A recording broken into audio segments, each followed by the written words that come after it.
নমস্কার, জি 24 ঘন্টা ডিজিটাল পেজে আমি অয়ন মানিকতলা বাজার থেকে আপনাদের স্বাগত জানাই। আমরা একটা দুধের দোকানের সামনে দাঁড়িয়ে রয়েছি। কেন দাঁড়িয়ে রয়েছি পরপর উত্তরগুলো জেনে নিন। মিল্ক প্রোডাক্টের দাম বাড়লো, নিঃসন্দেহে মধ্যবিত্তের কপালে চিন্তার ভাঁজ কিছুটা গাঢ় হলো। তার কারণ আমুলের পর এবার মাদার ডেয়ারি তাদের সমস্ত রকম ব্র্যান্ডেড মিল্ক, তার মধ্যে অত্যন্ত বেশি বিক্রি হওয়া 5 রকম আইটেম তার দাম বাড়িয়ে দিয়েছে। গড়ে প্রত্যেকটা আইটেমের দাম 2 টাকা করে বেড়েছে। বাল্ক ভেন্ডেড মিল্ক সেটা 56 থেকে বেড়ে হয়েছে 58 টাকা। ফুল ক্রিম মিল্ক 70 থেকে বেড়ে হয়েছে 72 টাকা। ডাবল টোন্ড সেটা 52 টাকা থেকে বেড়ে হয়েছে 54। ফ্রেশ কাউ মিল্ক 60 টাকা থেকে বেড়ে 62 এবং ক্রিম প্রো মিল্ক 70 টাকা থেকে বেড়ে হয়েছে 72 টাকা। আমুল আগেই দাম বাড়িয়েছিল, কারণ দাম বাড়ানোর পেছনে তাদের যুক্তি ছিল ইতিমধ্যেই গো খাদ্যের দাম বেড়েছে, মিল্ক প্রসেসিংয়ের খরচ বেড়েছে।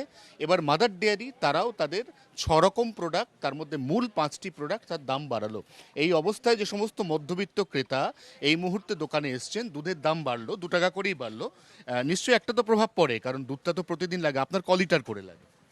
আমার তো বেশি দুধ, আমার ঘরে বাচ্চা তো নেই। ওই ধরে নিন হাফ লিটার লাগে, বোঝে যেদিন কোনো দিন পায়েস টায়েস হলো 1 লিটার লেগে গেল। ছোট ফ্যামিলি। 2 টাকা যে দাম বাড়লো, এটা কি মানে প্রভাব ফেলবে নাকি এটা মেনে নেওয়া যায়?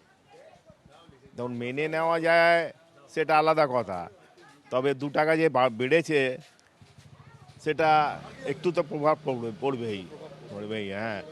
এছাড়া জিনিসপত্র সবই তো দাম বাড়ছে। দাম বাড়ছে, দাম তো মানে মানুষ সব থেকে তো আর দাম যাচ্ছে না, এফেক্টেড হচ্ছেই। আগামীকাল আরও এফেক্টেড হতে পারে, যা দেশের পরিস্থিতি আছে। হ্যাঁ, ইকোনমিক্স তো।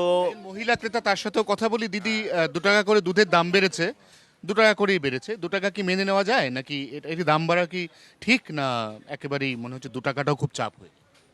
দেখুন, নিত্য 30 দিন করি, নিত্য 30 দিনের জন্য একটু তো চাপ হবে। মাঝে মাঝে কেনাটা ঠিক আছে, যে একদিন খরচা প্রতিদিন দুধের বাড়িতে কত দুধ নিয়ে? কত করে, দুটো করে প্যাকেট লাগে। মানে হাফ লিটারে হাফ লিটারে দুটো প্যাকেট লাগে আর কি। চা করতে, দুধ কর্নফ্লেক্স খেতে, সবই তো দুধে লাগে আর কি। ব্রেকফাস্টের জন্যে, চায়ের জন্যে লাগে। এবার সামান্য সামান্য জিনিসে যদি 1-2 টাকা করে হলে আমাদের সাধারণ ঘরে তো একটু লাগবে, নিত্য একটু চাপ বাড়বে। প্রত্যেক জিনিসেই যদি একটু বাড়ে 1-2 টাকা। মূল্যবৃদ্ধির পক্ষে যে যুক্তি দেওয়া হয়েছে সেই যুক্তিটাও কিন্তু খুব একটা ফেলনা নয়, কারণ আমরা জানি যে প্রত্যেকটি এই যে মিল্ক প্রসেসিং ইউনিট, সেখানে লেবার, যারা শ্রমিক, যারা এই কারখানাগুলোকে চালান, তাদের প্রত্যেকের পারিশ্রমিক সেটা বাড়াতেই হয়। সেটা অ্যাজ পার যে নর্ম বা গাইডলাইন রয়েছে সে অনুযায়ী বাড়াতে হয়। এবং তারও পাশাপাশি গো খাদ্য অর্থাৎ ফাউন্ড্রি থেকে যে সমস্ত খাবারগুলো এখানে খাওয়ানো হয়, সেই খাবারগুলোর দাম বিগত প্রায় 6 মাসের মধ্যে 10% বেড়েছে। অতএব 10% মূল্য বৃদ্ধি এবং তার সঙ্গে যে লেবার কস্টিং, সেটি যদি সামঞ্জস্য রাখতে হয়, তাহলে এই মূল্যবৃদ্ধি একেবারে ন্যূনতম মূল্যবৃদ্ধি বলেই জানাচ্ছেন দুগ্ধ উৎপাদকরা। মনে রাখতে হবে যে আমুল গুজরাট, তারপরে পাঞ্জাব এবং তারপরে পশ্চিমবঙ্গের মাদার ডেয়ারি, যাদের প্রতিদিন বেসিক উৎপাদন বা প্রোডাকশন প্রায় 55 লক্ষ লিটার, তারা দাম বাড়াচ্ছে, মানে কিন্তু সেখানে একটা হিউজ মার্জিন বা হিউজ একটা কাস্টমাইজেশন হচ্ছে, যে কাস্টমাইজেশনটা ক্রেতাদের মধ্যে 2 টাকা করে ভাগ করে নেওয়া হচ্ছে।